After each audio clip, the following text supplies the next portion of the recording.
With me right now is Julian Epstein, served as chief counsel to the House Judiciary Committee and staff director to the House Oversight Committee for Democrats. And I have to tell you, the reason why I'm not reporting about the Donald Trump trial downtown is because they're an off day today. I think Donald Trump is golfing at his Westchester club. Julian Epstein, welcome back. Brian, thanks for having me again. I really appreciate it. All right. First off, Julian, just something a little out of your ballpark, perhaps. $95 billion aid. You support it? Yeah, I second everything you just said. I think the Ukrainian aid is important. I think the aid for Israel is important. I think the aid in the Indo-Pacific is critical. I think we have seen enough examples of UN, whether it's UNRWA or some of the other agencies, being used in ways that are supportive of terrorist groups there. And I don't think there's been enough investigation, enough vetting. The fact that you had a number of UNRWA employees who were openly supporting Hamas after the October 7th massacre tells me that there are just huge cultural issues that have not been properly investigated and that need investigation before we start sending aid. But I'll give you, I think it's actually like worse, so Julian. I agree with everything you said. Some of them participated with Hamas in the massacre.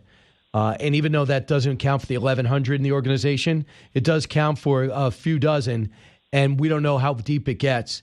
I want you to hear what's going on in Colombia. Right now, the sit-in continues. They say they're not leaving for those things I said up top about divestiture and everything like that. Here's a little of how it sounded, cut one. Free, free, free Palestine! Free, free, free Palestine! Disclose! Divest! We will not stop, we will not rest! Disclose! Divest! We will not stop, we will not rest! All right, so let's disclose. There are about 100 U.S. colleges that have reported gifts or contracts with Israel totaling $375 million minimum. The data tells little about where the money is going. MIT in particular, $11 million from the Defense Ministry over the past decade. They also get something in return, like great research with great students. When you hear that, Julian, what are you thinking? Can you believe this is happening in America? And can you believe it's happening in dozens of campuses, not just in Columbia, not just at NYU?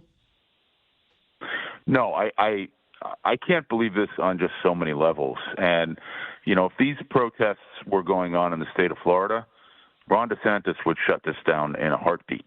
And the fact that this is happening in Democratic areas like California and New York, and the governor doesn't shut it down, the mayor doesn't shut it down, and the president of the United States, who has authority under the civil rights laws, the federal civil rights laws, Title VI,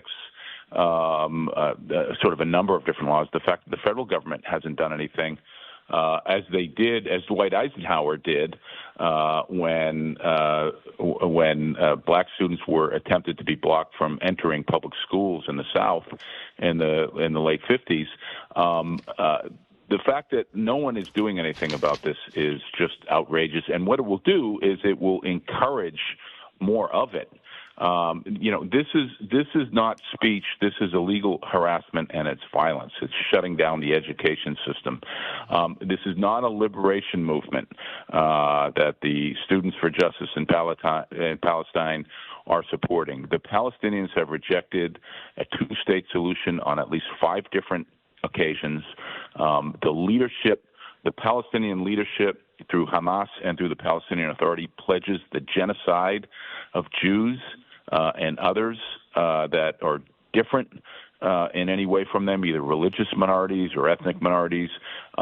You know, the civilian casualty ratio in Gaza right now is lower than the civilian casualty ratio was with almost any other conflict that the U.S. has prosecuted, particularly in urban areas, whether it's Mosul, whether it's Afghanistan, Japan.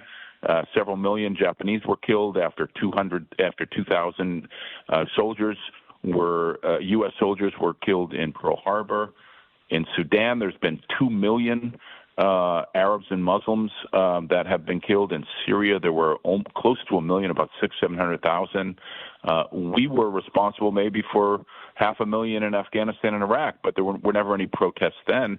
It's only when Jews are attacked by genocidal maniacs are they told that they do not have the right to defend themselves? Are they told that they do not have the right to go after what is effectively a Nazi fascist organization that preaches genocide of anyone that's different from them. I mean, and the fact that the Biden administration and the left just tolerates this is only encouraging them. They have more than enough authority to shut them down, to tell them if they want to protest, there's a corner and or there is a designated area on the university campus they can do it on, but to allow them to do this kind of thing is just encouraging makes them be heroes.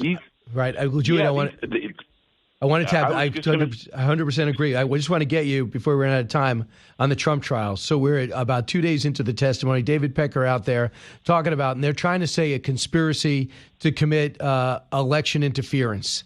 And they're saying Michael Cohen, Donald Trump, and David Pecker combined to do that. They talk about negative things written about that were made up on Marco Rubio, on Ted Cruz, on Ben Carson. And they also talk about killing some negative stories in the president's background. Some not true, some may be true. The definitely one with the doorman and a love child, not true, but they didn't want anything coming out, so they just paid it off. Your reaction to what we've learned so far? This is an outrageous case. It's an embarrassment to the legal system that this case is being brought. The theory that we heard on Monday from the prosecution that this is about election interference because the Trump campaign was trying to suppress bad stories. Suppressing bad stories is not election interference. Everyone does it. Non-disclosure agreements are perfectly legal. If suppressing bad news were election interference, then what would one say about the Biden campaign in 2020 that actively used all of its resources to suppress the Hunter Biden laptop case? That had much more serious implications in terms of the election than the alleged affair with Donald Trump in 2016. Everything falls apart, Brian. The idea that this was election interference. The election occurred in November of 2016. The conduct in question here, namely the record keeping and the failure to disclose this, if there was any obligation as a campaign contribution, all occurred in 2017. So after he was elected, this is after he's elected. So this is a phony, terrible theory that should be an embarrassment to anybody that's making it. I just can't believe that the prosecution made this with a straight face. But what they're also trying to do, Brian, is they are trying to bootstrap a federal crime, namely the non-reporting of hush money as a federal campaign expenditure. They're trying to bootstrap that to a state misdemeanor. Well, as a number of FEC chairs have said, and officials have officials have said in the past, hush money is not a campaign expenditure that requires reporting. And if the officials in charge of enforcing the law at the Federal Election Commission say that hush money is not a reportable expenditure, then how could anyone say that Donald Trump had the intent, which is the requirement under the law, to violate the law? It just doesn't make any sense. So this is, there is no precedent for this kind of legal theory. There's none. You can't find. I challenge anyone to find a precedent. There is none. Civil libertarians on the left have been calling for decades for the equal application of the law. They're completely silent on this. They should be ashamed of themselves. This case would never be brought. This legal theory is complete bunk. This case would never be brought if it was anyone other than Donald Trump. And this is Joseph Stalin. Show me the man, I'll show you the crime. Remember, just for your viewers' benefit, I'm not somebody who voted for Donald Trump. I voted for Joe Biden, and I find this case outrageous. I also find it outrageous because this conduct now occurred 8 years ago. They have waited 8 years on the eve of the election to bring a phony, legally defective case against the former president on the eve of the election. It's just amazing to me that the left is doing this with a straight face. And I say to them, and I'll conclude on this thought, I say to them that if Donald Trump is elected, watch out, because I can think of a lot more credible theories where a Trump Justice Department could bring a criminal prosecution on Joseph Biden for the documents case, a case in which he held classified documents in his garage for years, or on Hunter Biden for either the foreign agent registration violations or for tax violations, and they could find creative ways of tolling the statutes of limitations. And if the left thinks that the law can be stretched in this way that they're using against Donald Trump for their political opponents, then watch out, because there are easier theories, less pretzel-like theories that the political right and the Republicans can use against the Bidens and against a whole lot of others. And this is where the system begins to completely break down. And this is the fault of the lawfare left. I know. I would hate to see I would hate to see Trump win and then go after him because it hurts the country. But I understand the sentiment. I just saw this guest essay in the New York Times today, Julian Epstein, and I thought the title said it all. I thought the Bragg case against Trump was a legal embarrassment. Now I think it's a historic mistake. This is from Jed Handelsman Sugarman. He is a law professor at Boston University. And when he came out and said the case was a joke, everyone jumped on him. So he took a step back, watched it for the last 6 days, and then wrote this column in the New York Times. So I think he echoes what you thought. You know, you're not going to vote for Trump. It's not the point. It's not the point. You're leaving him in this case to go over things in his background that make people distracted to think what is a crime and what is a bad decision personally, and what is practical. And the thing that I bring up all the time, let's say you and I are in business. I go to run for office. You don't like the way our business ended. You didn't like the way I acted in business. I don't like the way you acted. So you start giving interviews to people saying, yeah, don't vote for Brian Kilmeade. He really screwed me in business. He didn't work hard, didn't show up on time. I go, Julian, can't have you talking like this. What is it going to take for you to calm down? And you give me a price, and I pay it. Did I commit a crime? Right. No, you didn't, and it's well recognized in the law, I think, that kind of thing is not a campaign expenditure, which needs to be reported on the federal reporting requirements, which is the theory essentially that Bragg is using here.